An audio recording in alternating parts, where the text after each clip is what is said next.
Bueno, ¿les parece que comencemos?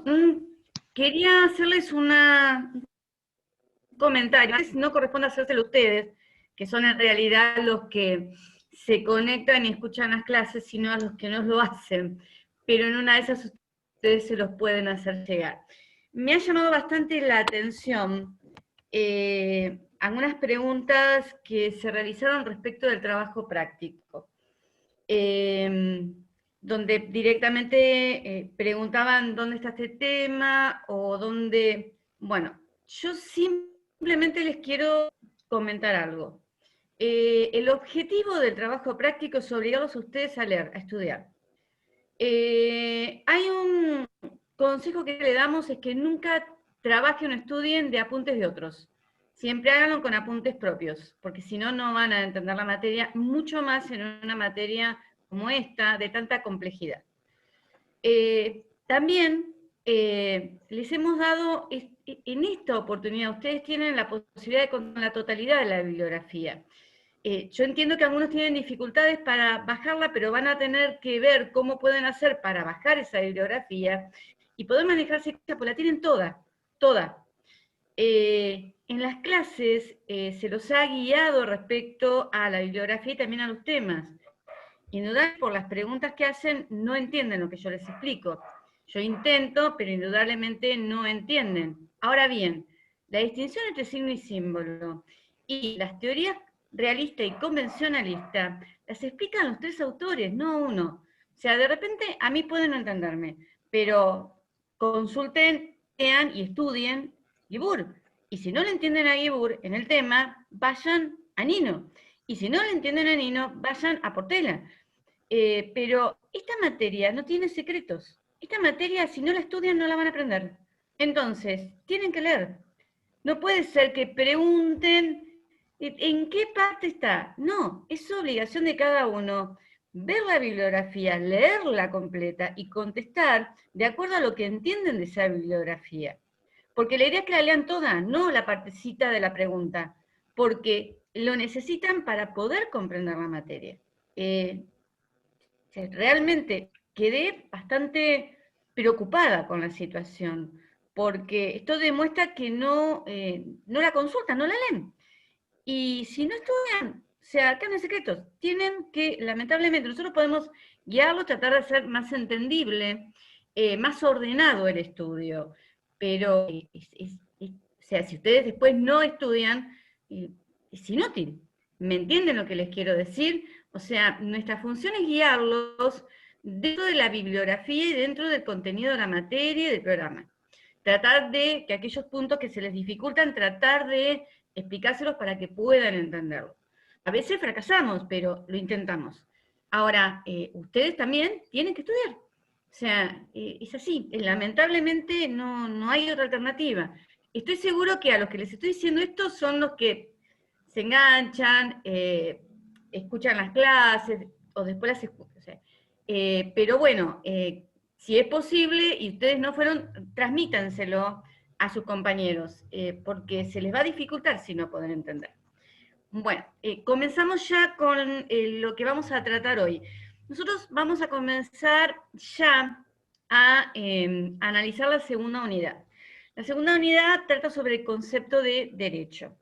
Aquí lo que vamos a analizar es, o sea, no vamos a darles a ustedes un concepto de derecho, lo que vamos a analizar es todas las dificultades con las cuales nos encontramos para que no podamos tener una única definición de derecho, un único concepto de derecho, y vamos además a analizar detenidamente las dos grandes concepciones que son la positivista y la naturalista, y ver cómo cada una de ellas caracteriza al derecho y cuáles son las tesis que cada una de estas posturas sostiene.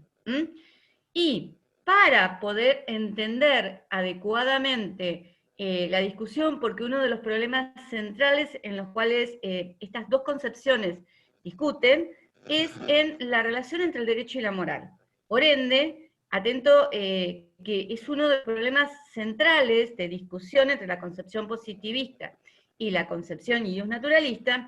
Nosotros tenemos que tener claro algunas cosas sobre qué es la moralidad, cómo es el estudio de la ética, cuáles son los diferentes niveles y de qué se trata, como para poder entender acabadamente cuál es la postura respecto a la moral que sostiene, y me olvidé de nuevo, discúlpenme, empecé a grabar, me olvidé otra vez, pero empecé a grabar porque después subo el audio. Para poder entender acabadamente cuál es la tesis de filosofía ética que todos los naturalistas sostienen.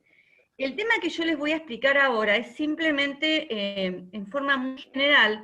Luego la doctora Valle se va a adentrar específicamente en la posición naturalista y en las diferentes vertientes dentro de la posición naturalista, pero concretamente lo que vamos a ver hoy es respecto al programa de estudio, el punto 7, que habla sobre el derecho natural como presupuesto cognoscitivista en metaética.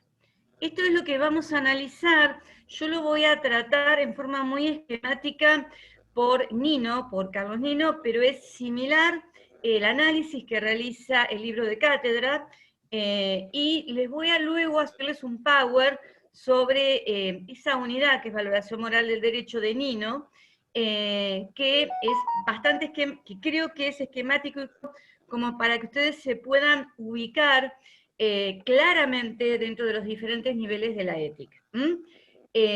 Así que esto es lo que vamos a ver hoy. Y además lo tenemos que ver porque indudablemente, como bien dice el titular de cátedra, hay dos características que tiene el hombre, que una es el lenguaje y que lo diferencia de los animales. Una es el lenguaje y otra es la razón. Y indudablemente el hombre, como es un ser racional, es un ser que en su vida diaria está permanentemente optando, eligiendo, valorando, a poder ir desarrollando su vida normal, desde la mañana en que se levanta y decide qué ropa ponerse, decide qué es lo que va a hacer durante el día, hasta aquellos temas de mayor trascendencia, como son la realización de un determinado contrato, una determinada decisión, ya sea en cuanto a su vida personal o en cuanto a su vida económica. Entonces, siempre el hombre se mueve en un marco de valores, siempre elige, siempre está prefiriendo. Entonces, es importante analizar a qué nos estamos refiriendo con el tema de qué son los valores, porque hay valores estéticos, hay valores de justicia, hay valores que entran todos dentro de lo que es el tema, sobre todo, más que nada de la moralidad, los valores de justicia. Y además, porque el derecho, todos lo asimilamos indudablemente a la justicia. Esto es así, uno cuando habla de derecho habla de justicia, piensa en justicia. E independientemente de la posición positivista, el hecho que uno tenga una posición positiva no significa que esta posición positivista le impida realizar una valoración del contenido de un determinado sistema jurídico. Y más ahora, sobre todo, porque el concepto de Estado de Derecho es un concepto valorativo. Entonces nosotros, indudablemente, tenemos que conocer lo que es el discurso moral y cómo manejarnos y trabajar en el discurso moral. ¿Entienden por qué es importante que ustedes tengan algunos principios claros, simplemente, qué es lo que vamos a analizar, y luego ya van a comenzar el resto de la semana y hasta el viernes de la semana que viene, con diferentes audios y trabajos que les vamos a ir subiendo de la doctora Valle, y el día viernes, no próximo, sino de la otra semana, hacerles un resumen muy sintético, un poco como hice con el viernes pasado con lenguaje, de lo que es la unidad de concepto de derecho.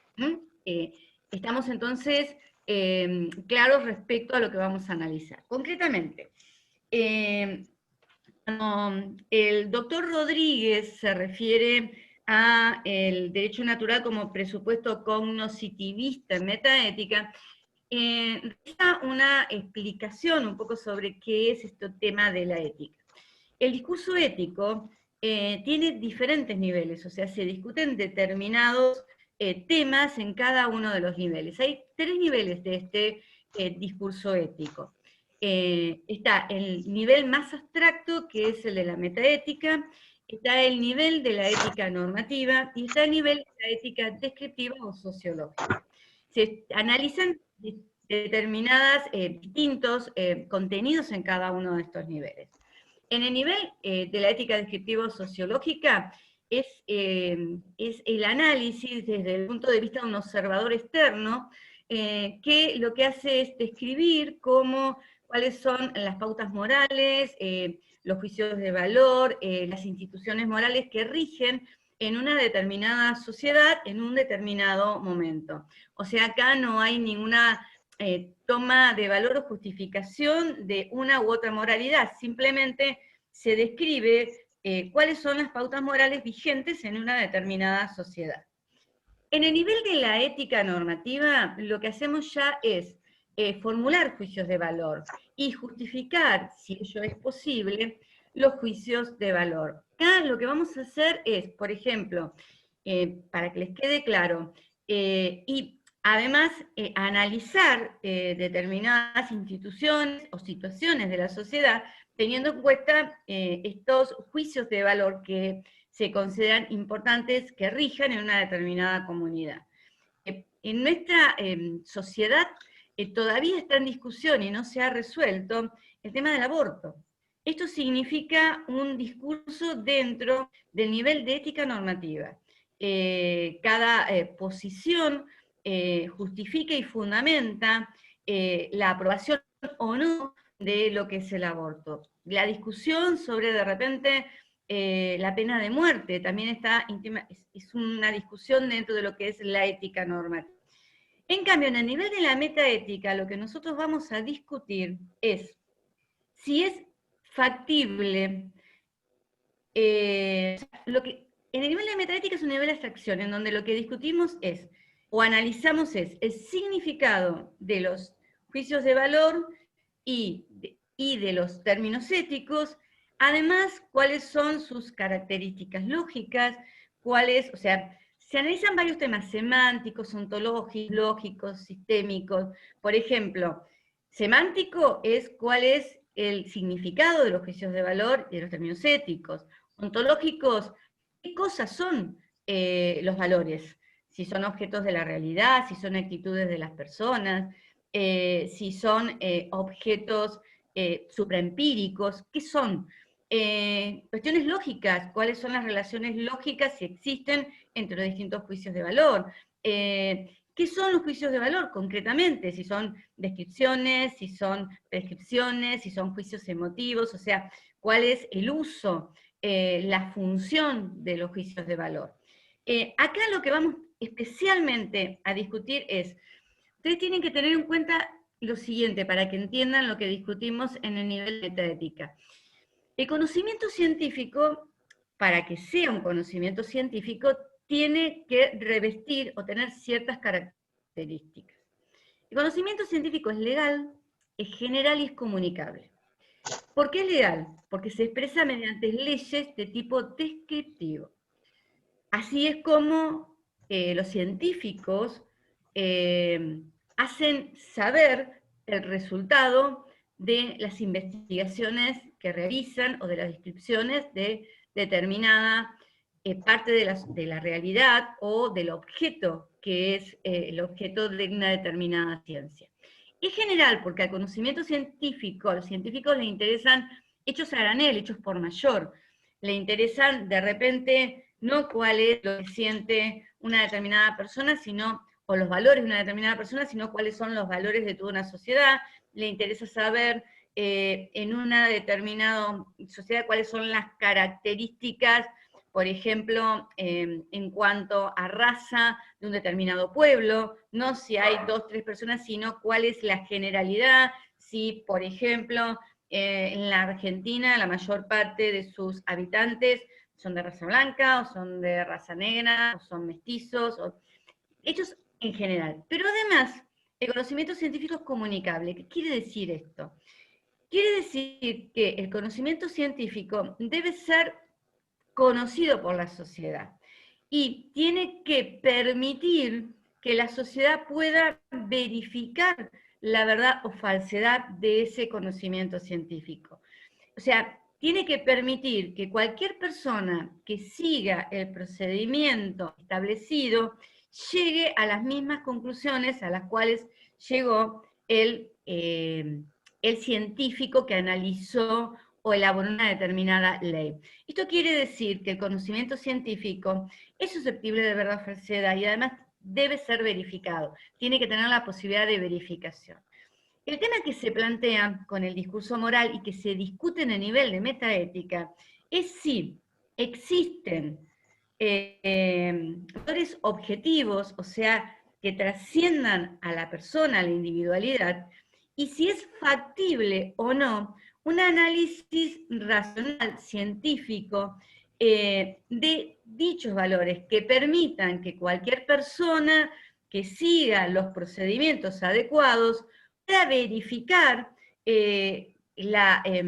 diríamos, la correctitud o la verdad o falsedad de una determinada conclusión a la cual se arribe. Entonces, ¿qué es lo que esto quiere decir? A nivel de metaética lo que discutimos es si existe un solo sistema moral que se encuentre justificado racionalmente y que el ser humano pueda conocerlo, pueda a través de su raciocinio, a través de sus sentidos, o no podemos justificar un solo sistema moral porque no lo podemos conocer y existen en realidad distintos sistemas morales y entre ellos no podemos determinar cuál es el correcto o cuál es el verdadero o cuál es el falso. Esto es lo que discutimos en el nivel de metaética. Obviamente, los naturalistas que tienen una posición de metaética cognitivista y fuerte, consideran que existe un solo sistema moral y que es factible poder conocerlo, que el hombre pueda conocer ese único sistema moral. Dentro del nivel de metaética, a lo cual hace referencia el doctor Rodríguez, yo les voy a simplemente ir enunciando las diferentes posiciones dentro de la metaética y después vamos a hacer un breve pantallazo sobre distintas posiciones de ética normativa, porque luego las van a analizar detenidamente durante la semana. Pero nosotros, dentro de la metaética, hay dos grandes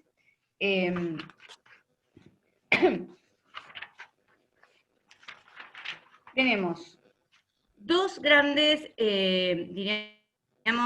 grupos, las posiciones descriptivistas o cognoscitivistas y las posiciones no descriptivistas o no cognoscitivistas.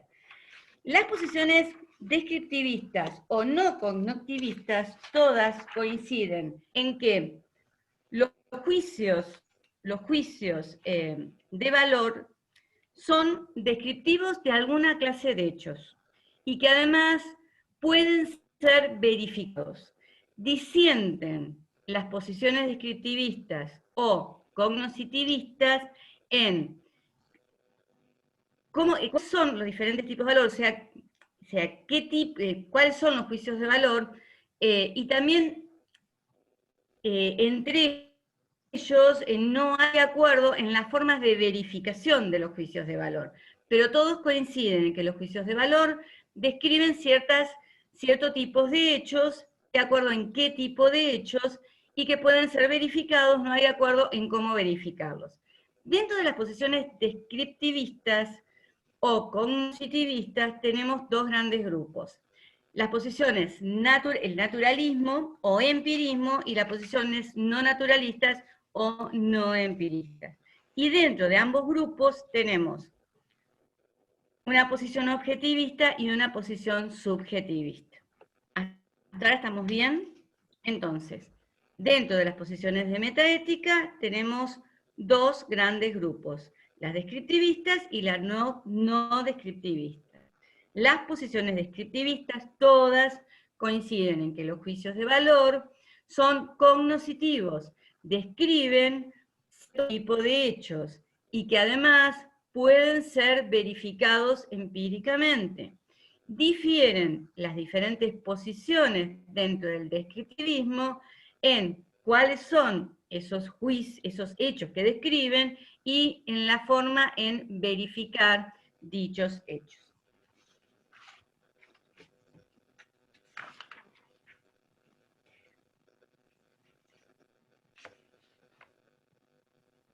Bien, respecto a las posiciones naturalistas o empiristas, estas coinciden en que las palabras éticas y los juicios de valor designan propiedades observables, o sea, propiedades independientes de la persona.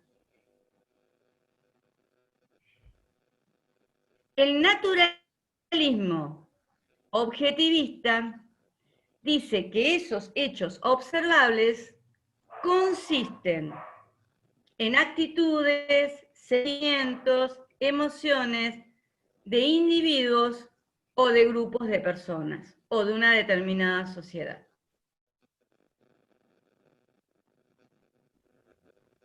Perdón, el subjetivista, ¿qué les dije? Perdón. Dijo el naturalismo, profe. Dije naturalismo. El naturalismo en general considera que los hechos a los cuales hacen referencia los juicios de valor son hechos observables, independientes de la persona. El naturalismo subjetivista afirma que los hechos que describen los juicios de valor a que hacen referencia son actitudes, sentimientos, emociones de un individuo o de un grupo de personas o de una sociedad. En cambio, el naturalismo objetivista, que también dice que los juicios de valor en referencia a hechos observables, describen hechos objetivos que no consisten en actitudes, emociones o sentimientos de individuos. A su vez, tenemos el no naturalismo, siempre dentro de las posiciones cognoscitivistas, al cual también se lo denomina intuicionismo. El no naturalismo ético como posición de metaética, o no empirismo, también denominado intuicionismo. ¿Por qué? Porque acá la forma de poder acceder al conocimiento de los hechos a los cuales hacen referencia los juicios de valor es a través de la intuición, que es una manera también de conocimiento. Uno puede conocer a través de los sentidos, a través de la intuición, a través de la autoridad, a través de la experiencia, etc. Es una manera también de conocimiento, a través de la intuición. Y también hay dos posiciones, una posición subjetivista y una posición objetivista. La posición subjetivista también se la denomina la teoría del mandato divino, que dice que algo es bueno, malo, correcto, incorrecto, justo, injusto, porque así lo establece Dios. Y a su vez, también dentro de las teorías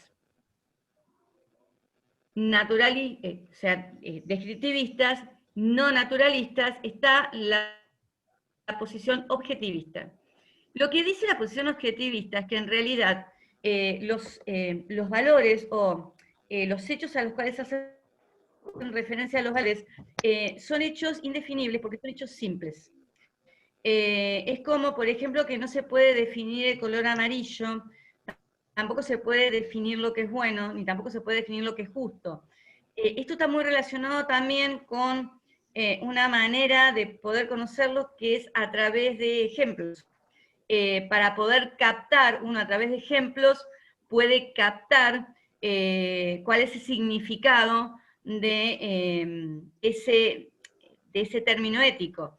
Esta posición dice que los valores tienen esta característica, hacer hechos simples no permiten un análisis, no permiten una definición, y solamente uno lo que va a hacer es captar a través de ejemplos cuál es su significado y cuál es su contenido. Bien, estas son las posiciones descriptivistas, las posiciones cognoscitivistas o descriptivistas. La posición del iusnaturalismo, el iusnaturalismo sostiene una posición de metaética fuerte, una posición objetivista y una posición, además, relacionada con el tema de la posibilidad de conocer a los juicios de valor. Difieren, como después van a ver, en cuál es lo natural dentro del derecho natural, o sea, que hacen referencia, se refieren al derecho natural, que es un poco también lo que discuten estas diferentes posiciones de metaética, y también difieren en cuál es el origen, cuál es la fuente del derecho natural, porque ustedes después van a ver que hay dos posiciones, está la posición teológica, y está la posición racionalista respecto a cuál es el origen de lo que es el derecho natural, y que después las van a ir viendo. Por contraposición, tenemos las posiciones de metaética, que son no descriptivistas o no cognitivas. Estas posiciones en general lo que manifiestan, todas coinciden, es que los juicios de valor no son centralmente descriptivos de hechos. En realidad, los juicios de valor lo que tienen por objeto no es describir hechos, sino es generar actitudes. Esa es la función central de los juicios de valor. Independientemente de lo importante que es, indudablemente, el tema de los hechos o de la descripción o de las creencias, pero esa no es la función central de los juicios de valor. La función central de los juicios de valor es la de generar actitudes en las personas. Entonces, al no tener exclusivamente un significado cognoscitivo, en lo que coinciden todas estas posiciones, obviamente los métodos de verificación de los juicios de valor no se pueden aplicar los métodos de, diríamos, los métodos empíricos de justificación de la verdad o falsedad de los juicios de valor. O sea, resulta insuficiente, diríamos, las herramientas científicas para poder verificar la corrección o la verdad de lo que es un juicio de valor. Y concretamente, o sea, no son susceptibles por ello de verdad o falsedad. Y la función central es la de generar actitudes. Dentro de estas posiciones, en general, las posiciones no descriptivistas o no cognoscitivas pueden generar un escepticismo, no siempre, porque a veces se considera que se puede justificar racionalmente, hay una forma de justificar racionalmente dentro del discurso moral estos juicios. Pero en general, las posiciones no descriptivistas se deslizan hacia una posición escéptica, que luego les voy a explicar qué significa el escepticismo dentro del nivel de la metaética. ¿Sí? Bien. Las dos posiciones más importantes dentro de las posiciones no descriptivistas es el emotivismo y es el prescriptivismo. Dentro del emotivismo tenemos la posición de Charles Stevenson, que él lo que hace es, para explicar las características de lo que son los juicios morales o los juicios de valor, él dice que hay que distinguir perfectamente en el nivel de creencias y en el nivel de actitudes, en lo que es las creencias y lo que son las actitudes. Él dice que afirma que existen genuinos acuerdos y desacuerdos en ambos niveles, pero que indudablemente discurren por distintos caminos el tema de los desacuerdos respecto a las creencias y a las actitudes. ¿Qué es un acuerdo o desacuerdo de creencias? Cuando nosotros hablamos, lo voy a poner con ejemplos para que entiendan. Cuando nosotros hablamos de creencia, estamos hablando de una situación de hecho que puedo verificar si es verdadera o falsa. Por ejemplo, que la pena de muerte disminuya la criminalidad. Es una cuestión de hecho. Entonces, podemos concordar todos en que estamos de acuerdo, hay un acuerdo en cuanto a la creencia, que el hecho de los países en los cuales está establecido la pena de muerte, la criminalidad disminuye. Ahora bien, nosotros podemos estar de acuerdo en ello, pero esto no quiere decir que nuestra actitud respecto a la pena de muerte sea la misma. Puede, a pesar de haber un acuerdo de creencias, puede haber un desacuerdo de actitudes. ¿Por qué? Porque yo puedo considerar que estoy de acuerdo en que disminuye la criminalidad, pero mi actitud frente a la pena de muerte es contraria, porque considero que nadie puede disponer de la vida de otro ser humano por diferentes motivos. En cambio, otros que también coinciden conmigo en que la pena de muerte disminuye la criminalidad, están de acuerdo en la pena de muerte.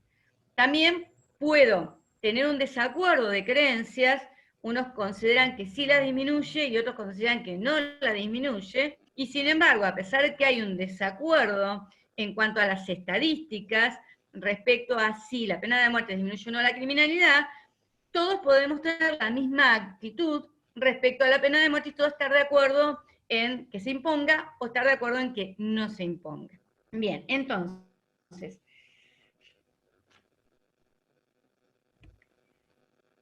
los términos morales lo que hacen en realidad es generar actitudes en las personas. O sea, de acuerdo a una determinada creencia, o sea, tienen indudablemente un basamento en los hechos y en la realidad. Pero lo central en el juicio moral es generar actitudes, es generar emociones. Por eso, los juicios de valor no son descriptivos para esta posición, sino son emotivos, porque lo que intentan es generar en las personas determinadas actitudes. Y respecto al tema de los desacuerdos de creencias, el método empírico de verificación resulta suficiente, es adecuado. Pero en cuanto a los desacuerdos respecto a las actitudes, nosotros no podemos verificar la verdad o falsedad. Lo único que podemos hacer es generar actitudes en las personas, pero no podemos verificar el tema de la verdad o falsedad. El método empírico resulta insuficiente para el tema del juicio de valor en cuanto generador de actitudes. Y otra posición, dentro también de las posiciones no descriptivistas o no cognitivas, les digo así porque Nino habla de no descriptivistas y Jorge Rodríguez habla de no cognitivas, que es lo mismo, y después Nino en otro artículo las llama de cognitivas, y bueno, para que ustedes sepan que estamos hablando de lo mismo. ¿Qué es el prescriptivismo? Esto es una posición de Hart. Hart lo que afirma es que en realidad los juicios de valor son prescripciones. En realidad no son idénticos a las prescripciones, sino que de los juicios de valor uno puede deducir imperativos.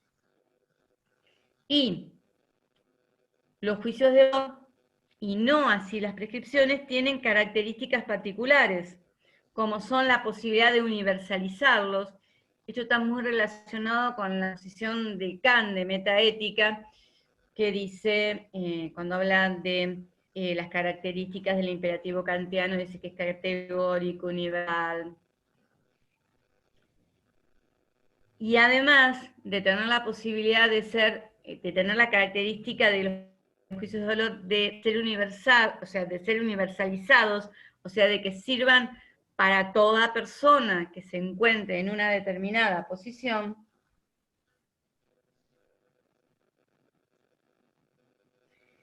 los juicios de valor se apoyan también en datos fácticos, en definitiva, un poco lo que explicaba Stevenson en la posición emotivista, entre la distinción entre las creencias y las actitudes.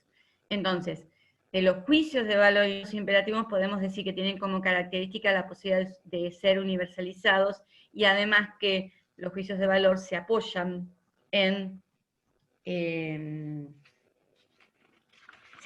creencias y no así los imperativos, pero sí que de los juicios de valor obviamente nosotros deducimos imperativos. deducimos prescripciones. Y después hay otras posiciones que no las vamos a analizar, igual John E. Power están, que son posiciones que se aproximan más a las posiciones descriptivistas, pero difieren con estas en que ellos afirman que los hechos de valor en realidad son hechos complejos y que además los hechos de valor deben ser analizados de acuerdo a determinadas jerarquías valorativas en donde se comparen los diferentes escalas de valores. Ahí tenemos dos posiciones, que es el punto de vista moral, por un lado, y el objeto de la moralidad. Pero no las vamos a analizar porque resultan, diríamos, tampoco... Lo importante es que ustedes tengan más o menos clara esta posición de metaética, las posiciones de metaéticas generales. Lo que ustedes tienen que tener muy en claro es que cuando hablamos de escepticismo, en realidad una persona escéptica en el nivel de la metaética es una persona que considera que no es posible un análisis racional, un análisis científico del tema de la valoración. Porque las características del discurso moral y sobre todo del objeto de la moralidad impiden este análisis. Esto hace que en el nivel de la metaética quienes son escépticos consideren que no podemos justificar racionalmente ni científicamente la objetividad de los valores y tampoco podemos darle el carácter de comunicabilidad que exige todo conocimiento racional, que es la posibilidad de ser controlado por la ciudadanía siguiendo un determinado proceso para llegar a una misma conclusión. O sea, en el nivel de escepticismo lo que decimos es que no es posible, que no existen los valores objetivos y que no es posible la justificación de un único sistema moral. ¿Esto está claro? Obviamente las posiciones naturalistas consideran que esto sí es posible. Ahora pasemos al otro nivel, al nivel de la ética normativa. Acá ya en el nivel de la ética normativa lo que nosotros estamos haciendo es formulando juicios de valor. Estamos además analizando diferentes instituciones o diferentes conductas humanas teniendo en cuenta determinadas pautas morales. Y acá en este nivel, una persona escéptica tranquilamente puede estar formulando juicios de valor. O sea, su posición escéptica es a nivel de la metaética, pero en la posición de la ética normativa, una persona escéptica metaéticamente tranquilamente puede formular juicios de valor, puede argumentar sobre juicios de valor, puede defender juicios de valor. Lo único que no puede decir es que su sistema moral o lo que él esté sosteniendo sea el único válido. Va a decir, esta es mi posición, y va a poder discutir desde su posición. O sea, después vamos a ver a qué se refiere esto desde el punto de vista interno y externo, que ya lo vamos a analizar, pero una persona escéptica a nivel de la ética normativa, que es donde estamos discutiendo juicios de valor, y estamos formulando juicios de valor, y estamos defendiendo y argumentando, dentro de este nivel, una persona escéptica adopta un punto de vista interno, o sea, ve estos valores como propios, que son los suyos, los personales, y a partir de esa toma de posición los defiende. Hay algo muy claro, y se los voy a leer, que está en una bibliografía que antes se utilizaba, pero ahora no, pero se lo leo para que les quede claro. El objetivismo moral es una postura metaética, no es una postura de ética normativa. Quien rechaza el objetivismo rechaza entonces una tesis acerca del discurso moral. En este caso, que existan pautas objetivas para dirimir controversias morales. Pero la aceptación o rechazo de una tesis metaética como esta no tiene ninguna consecuencia en el terreno de la ética normativa. para defender sus convicciones morales, para argumentar en favor de una cierta tesis de ética normativa, lo que el escéptico necesita, expresándolo en términos cartianos, mire el punto de vista interno de un cierto sistema moral. No abandonar su escepticismo. ¿Entienden? O sea, acepta un determinado sistema moral y lo defiende, pero no abandona su escepticismo en cuanto a que el sistema moral que está defendiendo es el único. ¿Entienden? Bien. Dentro de la posición de ética normativa tenemos dos grandes grupos, podemos clasificarlos. Las posiciones teleológicas y las posiciones deontológicas. Las posiciones teleológicas priorizan las consecuencias de la conducta humana, del acto humano. O sea, que esa conducta humana, ese acto humano, ayude a maximizar la bondad, la justicia de una determinada situación. En cambio, las posiciones deontológicas priorizan al acto en sí, que éste sea moralmente correcto, que se haga lo que se debe, priorizan el deber moral, independientemente que las consecuencias de ese deber moral o acto moral no sean buenas, o sea es independiente de, digamos, del resultado de ese acto moral. Lo importante es que ese acto moral sea el cumplimiento de un deber, aunque tenga consecuencias disfavorables. Yo sí me pongo un ejemplo, creo que Catalina lo debe haber escuchado, respecto a qué es lo que sucede si nuestra mejor amiga o nuestro mejor amigo tomamos conocimiento que su pareja lo engaña. Una posición deontológica que considera que es lo moralmente correcto, el deber, haría sin duda que fuéramos y se lo contáramos a nuestro amigo o amiga, independientemente que tal vez pueda entrar en una situación de depresión o que de repente tiene una conducta no muy buena y vaya y agarre a su pareja y la agreda, o independientemente. En cambio, una posición teleológica lo que haría es tomar conocimiento de esto y realizaría una evaluación de cómo lo tomaría su amigo, si de repente es mejor que lo siga ignorando, porque sería peor que se lo diga por las consecuencias que le podría traer, etcétera, etcétera. ¿Esto les queda claro? O sea, en uno lo que buscamos es el fin. Dentro de las posiciones teleológicas, las más conocidas son las de Santo Tomás y el utilitarismo. Y dentro de las posiciones deontológicas, las más conocidas son Kant y la de Rawls. Santo Tomás, en líneas generales, muy generales, eso después lo van a ver tal vez más detenidamente, en realidad él continúa, o sea, el tema del derecho natural, el tema de los valores es algo que se viene tratando desde siempre, lo han tratado Platón, lo ha tratado Aristóteles, Agustín, Cicerón, el tema es algo que tiene una tradición, diríamos, de análisis muy antigua. Santo Tomás concretamente lo que hace es tomar la posición aristotélica, filosófica aristotélica, y lo que hace es cristianizarla. Por ejemplo, el primer motor inmóvil de Aristóteles lo convierte en Dios, y el fin que dice que persiguen los hombres, según Aristóteles, que es la felicidad, él la transforma en poder ver a Dios en la otra vida, y para eso es necesario que la persona tenga una vida virtuosa.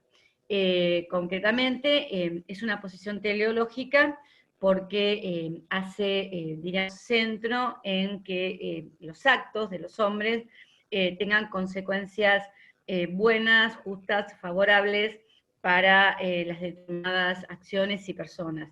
Y bueno, en realidad él hace una clasificación de las leyes, se clasifica, tiene 4 tipos de leyes, las leyes la ley natural, la ley eterna, la ley divina positiva y la ley positiva.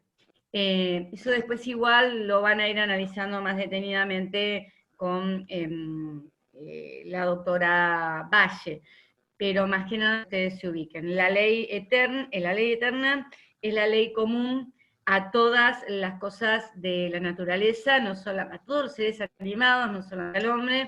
La ley natural es la participación de la ley eterna en la naturaleza humana. La ley divina positiva es la que Dios le revela directamente al hombre, como pueden ser los 10 mandamientos, y la ley positiva humana es la que dicta el hombre. Para que esa ley sea válida es necesario que se adecue a los principios centrales del derecho natural. Esto a través de un proceso de sindéresis. En ese sentido es muy claro Santo Tomás, porque dice que una ley positiva, para ser válida, es necesario que respeten los principios centrales, no los principios derivados del derecho natural, pero sí los principios centrales del derecho natural. Respecto a la posición utilitarista, esta es una posición que se desarrolló durante el siglo XIX, está muy relacionada con también una posición económica, más que nada capitalista, y es una doctrina, la posición, el utilitarismo, tiene como característica que es una posición que no tiene un autor determinado, sino que podemos hablar de Bentham, de Austin, que comienzan con esta posición utilitarista, pero que tiene además diferentes vertientes. Lo central, en este caso, es que el utilitarismo es una doctrina consecuencialista, o sea, que prioriza las consecuencias del acto humano y que ese acto humano, las consecuencias ayudan a maximizar la felicidad, el nivel de vida, los sentimientos del individuo o de una determinada sociedad. Pero no tiene, hay un utilitarismo de reglas, uno de actos, hay un utilitarismo negativo, positivo, hay un utilitarismo idealista, uno hedonista, o sea, hay diferentes clasificaciones, pero lo central en la posición utilitarista es que es consecuencialista, universalista y hedonista. Esto es lo central. Y para finalizar ya la clase de hoy, vamos a hacer una pequeña referencia a las posiciones deontológicas, a Kant y a Rawls. Rawls es una posición que en realidad es muy... Bueno, vamos a empezar con Kant, después les comento algo de Rawls porque es algo bastante moderno. Y nosotros vemos bastante Rawls en diferentes clasificaciones de justicia. Kant. La posición de Kant es una posición deontológica y además formalista, ya que el acto moral es el cumplimiento de un deber. Kant divide al conocimiento en tres: conocimiento lógico, el conocimiento físico y el conocimiento ético. Él dice que el conocimiento lógico es un conocimiento vacuo, universal, que se ocupa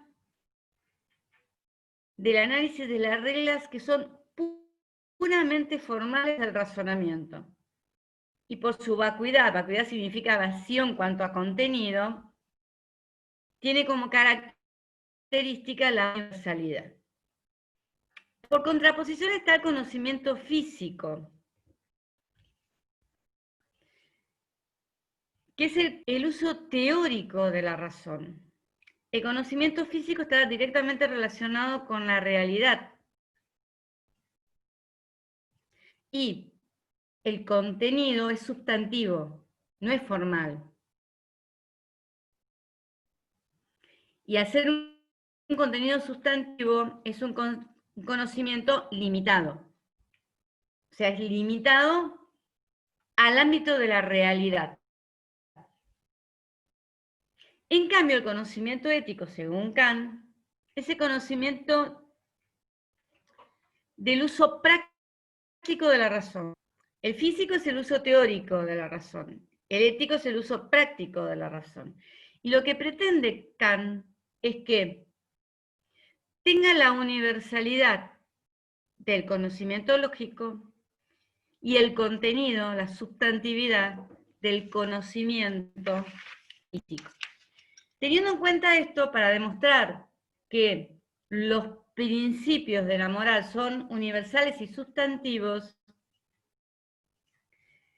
Kant dice que presentan como características el ser autónomos, el ser categóricos y el ser universales. Autónomos porque el hombre se los dicta a sí mismo.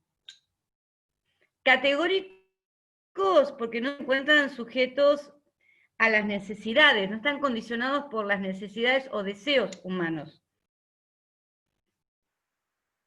Y universales porque cada ser racional querrá la misma ley para el resto de la humanidad que para él mismo.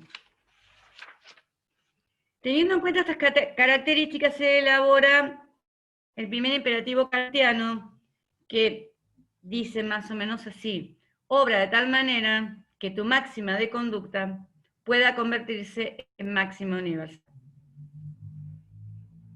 A su vez, considera que para que tenga un fundamento esta máxima de conducta, tiene que buscar algo que sea un fin en sí mismo, y considera que es un fin en sí mismo el hombre. Entonces elabora un segundo imperativo kantiano que dice que obres de tal manera que uses a la humanidad nunca como un medio, sino siempre como un fin en sí mismo. Y ahí aparece Rawls. Rawls es una persona del siglo XX.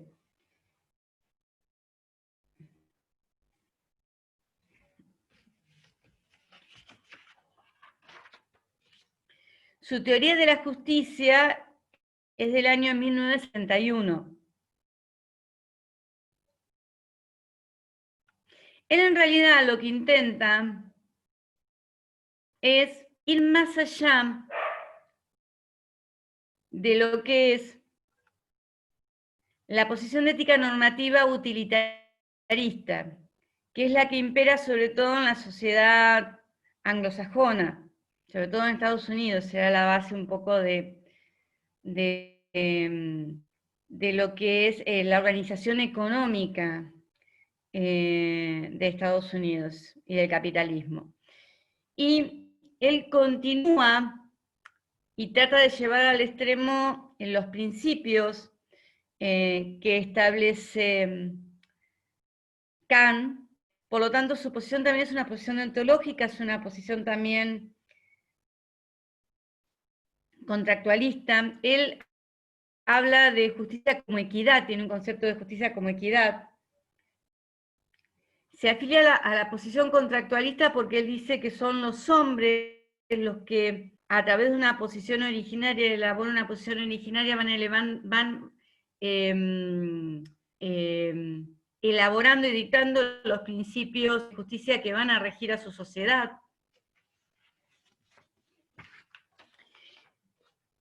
Él, para tratar de ver cómo los hombres van elaborando estos principios de justicia, elabora una situación ficticia a la cual denomina posición originaria.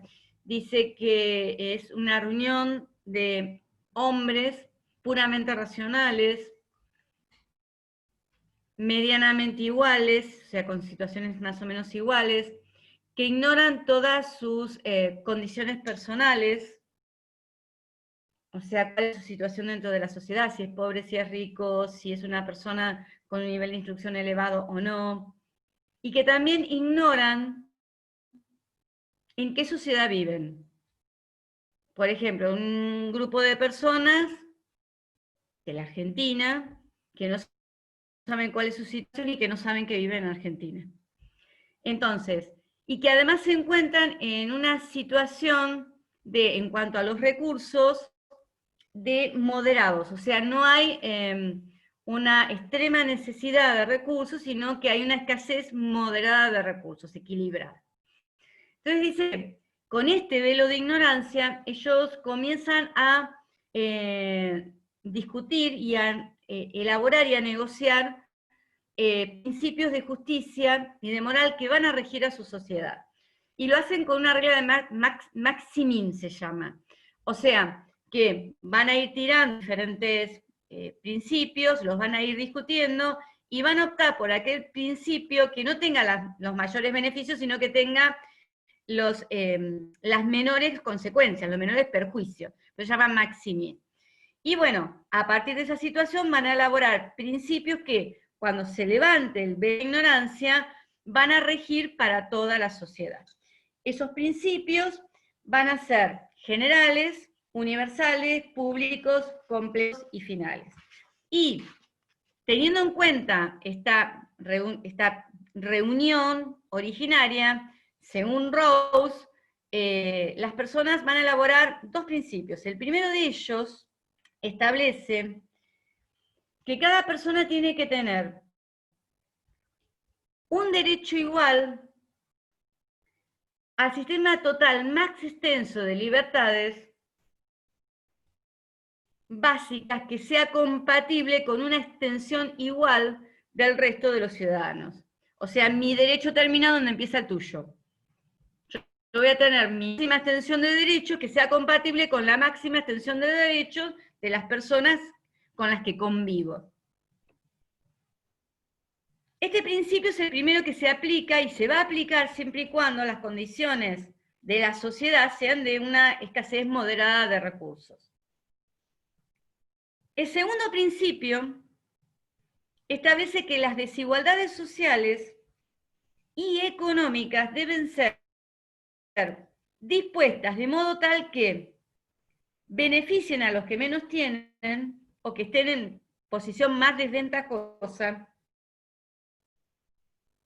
y deben ser aplicadas además estos, diríamos, desigualdades sociales y económicas, respetando un plano de igualdad en los mismos. Rawls también dice que cuando las situaciones de la sociedad se agraven en materia socioeconómica, va a ser aplicado el segundo principio. O sea, mientras la situación socioeconómica de la sociedad está dentro de una escasez moderada de recursos, el primer principio tiene aplicación por sobre el segundo sin ningún tipo de dudas. Pero si existe una crisis, el segundo principio va a pasar a ser el que se va a aplicar, en el cual las desigualdades sociales y económicas van a ser aplicadas cuando la situación es una situación de crisis, teniendo en cuenta que tienen que beneficiar a las personas que se encuentran en una situación más desventajosa en esa situación de crisis. Bueno, entonces, terminamos resumiendo, ¿qué es lo que hemos visto hoy? Lo que hemos visto hoy son los diferentes niveles de la ética. Vimos cuáles las posiciones de metaética que sostienen los naturalistas, con las divergencias que van a entrar respecto a qué es lo natural en el derecho natural y respecto, además, a cuál es la fuente del derecho natural. Pero todos los naturalistas sostienen una posición de metaética fuerte, en donde consideran que hay un solo sistema moral, que los valores son objetivos y que pueden ser conocidos a través de la razón humana y pueden ser justificados y pueden ser defendidos en ese nivel. También vimos que hay otras posiciones dentro de la metaética que consideran que esto no es posible, que son posiciones que llevan a un escepticismo respecto a la posibilidad de la existencia de un solo sistema moral. Pero la posición escéptica respecto a la posibilidad de la existencia de un solo sistema moral no afecta a que esas personas que son escépticas en metaética puedan adoptar un determinado sistema moral que ellos consideran que es el más adecuado, que es el que les pertenece, y en el nivel de la ética normativa argumentar, defender y justificar dicho sistema moral. Dentro del nivel de la ética normativa vimos los dos grandes grupos, las posiciones teológicas y deontológicas, y analizamos muy sintéticamente 2 posiciones en cada una de esas clasificaciones, tanto teleológicas como deontológicas. Acá lo que estuvimos analizando concretamente es sobre si es posible o no, más que nada, un análisis racional y si los valores son o no objetivos. Esto luego ustedes lo van a ver volcado cuando analicen la posición de filosofía ética del iusnaturalismo, que sostienen todos los iusnaturalistas. Esto es lo que vimos concretamente hoy. Y también van a ver, les va a explicar la doctora Valle, diferentes vertientes dentro del iusnaturalismo. Algunas las hemos analizado hoy, como por ejemplo Santo Tomás, una posición iusnaturalista, teleológica, teológica concretamente, discúlpenme, teleológica y teológica, pero es una posición de derecho natural, y también van a haber posiciones modernas de derecho natural, tanto las posiciones de Baruch, Finis, también van a ver la posición actual sobre principios de Working, específicamente dentro de las diferentes vertientes del derecho natural. Bueno, y luego van a analizar la posición positivista, y dentro de las posiciones positivistas cuáles son sus tesis y las diferentes vertientes. Bueno, por hoy terminamos. ¿Entendieron? ¿Alguna pregunta que me quieran hacer? ¿Qué nos le quedó claro? Yo igual luego le voy a subir el Power para que más o menos lo tengan gráficamente explicada esta distinción. Ustedes lo ven y les va a quedar más claro, porque van a decir, ah, bueno, esto está acá, va a ser más claro. Bueno, acabo de ver 300 contagios de coronavirus en Mar del Plata hoy. Somos complicados, hay que cuidarse. ¿Alguna pregunta, alguna duda respecto de este tema? No, profe. ¿Todo bien? ¿Sí? ¿Dónde lo vi? El Power yo lo hice por Valoración Moral del Derecho de Nino, que es el último capítulo, pero también Rodríguez lo explica concretamente en el punto sobre la posición de metaética y iusnaturalismo. Si bien él se centra específicamente en las posiciones naturalistas, en la posición de metaética objetivista, pero igual hace referencia a los diferentes niveles del discurso ético, y hace un pequeño análisis y explica qué es lo que estudian cada uno de ellos, o sea, es lo que les acabo de explicar, esto está ahí. Lo tienen ahí y también lo tienen, bueno, diríamos, el contenido mismo. Así que igual ustedes tienen ambas bibliografías, así que no van a tener inconveniente. Lo que les pido es que lo estudien. Por favor, simplemente, léanlo, por favor. No se queden simplemente con lo que uno les explica, porque no es suficiente. Tienen que obviamente recurrir, y además esto les va a servir para cuando tengamos que dar las clases de repaso antes del primer parcial, ustedes sepan en cuáles son las dudas y falencias y temas que les quedaron sin entender bien, porque siempre sucede, hay temas que son medio complicados. ¿Alguna o ya nos vamos? Profe, yo estuve leyendo el libro. A ver, sí, decime, María. Sí, ¿tiene el libro Rodríguez en qué parte puedo estudiarlo? Sí, ¿me querías preguntar algo? Sí, en el tema del libro de Rodríguez, ¿en qué parte está ese tema? No te escucho muy cortado. Bien. Sí. Que en el libro de Rodríguez, ¿en qué parte está el tema que vimos hoy? ¿Dónde está Rodríguez? Cuando él habla de concepto de derecho en la segunda unidad. Concretamente en el punto, a ver, espera, si lo tengo por acá. Sí, en la página 135, en Rodríguez, la concepción iusnaturalista del derecho, el derecho natural como presupuesto cognoscitivista en metaética. Ahí está concretamente ahí. ¿Y en el libro, de qué parte en el libro de cátedra de Rodríguez es en la unidad, en la página 135, igual tenés que ir leyendo todo, si no, no le vas a encontrar hilo, diríamos, a la situación. Claro. Pero específicamente el derecho natural como presupuesto cognitivista y metaética. Y en el Rodríguez, de Nino, y está también tratado, es el último capítulo. Yo de En el- eso les voy a subir un power. O sea que ese resumen de lo de Nino. Yo creo que con la clase de hoy, el power de Nino sobre valoración moral y el contenido de Rodríguez sobra.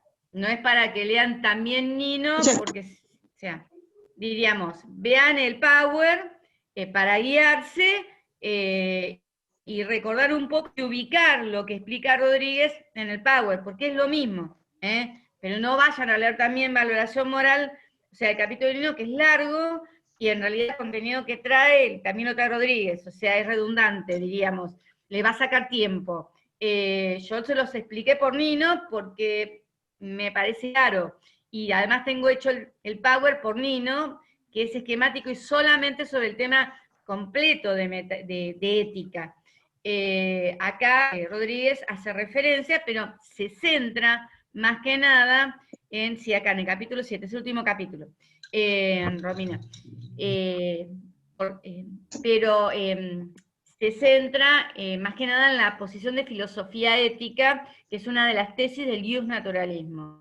O sea, lo que yo les expliqué hoy, mucho más ampliado obviamente, es una de las tesis que sostiene el naturalismo, la tesis de filosofía ética, que la tienen que tener claro, muy claro. O sea, aquí hay conceptos que después uno va completando, pero hay conceptos que tienen que estar claros. O sea, la tesis de naturalismo, la tesis del positivismo, diferentes vertientes, pero más que nada, y el meollo de la cuestión de en qué se basan los problemas o, digamos, las diferencias entre una y otra concepción.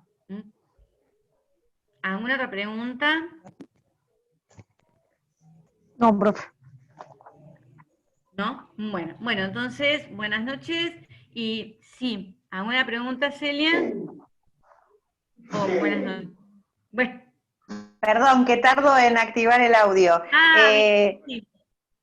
Entonces, los audios a los que hace referencia al campus se van a estar subiendo ¿cuándo, profe? Los de la doctora Valle se van a ir subiendo los días de clase. Jueves, viernes, martes y jueves de la semana que viene.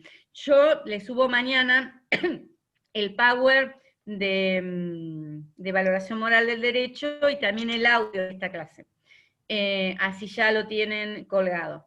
Y después ya empiezan el jueves concretamente con el concepto de derecho, los temas que tenemos respecto a la ambigüedad, a la vaguedad, a la textura abierta, a la carga emotiva, respecto al término derecho, y luego directamente ya se van a adentrar en el análisis de las dos grandes concepciones, que son la concepción positivista y la concepción naturalista, con diferentes posiciones dentro de esas concepciones. Eso es lo que van a ver concretamente. Y el otro viernes, no este sino el otro, vamos a hacer un repaso general sobre el concepto de derecho y positivismo y naturalismo. ¿Alguna otra pregunta? Bueno chicos, buenas noches, Nos vemos. Descansen. Por estar. Hasta luego. Hasta luego, que se me vea. Hasta luego.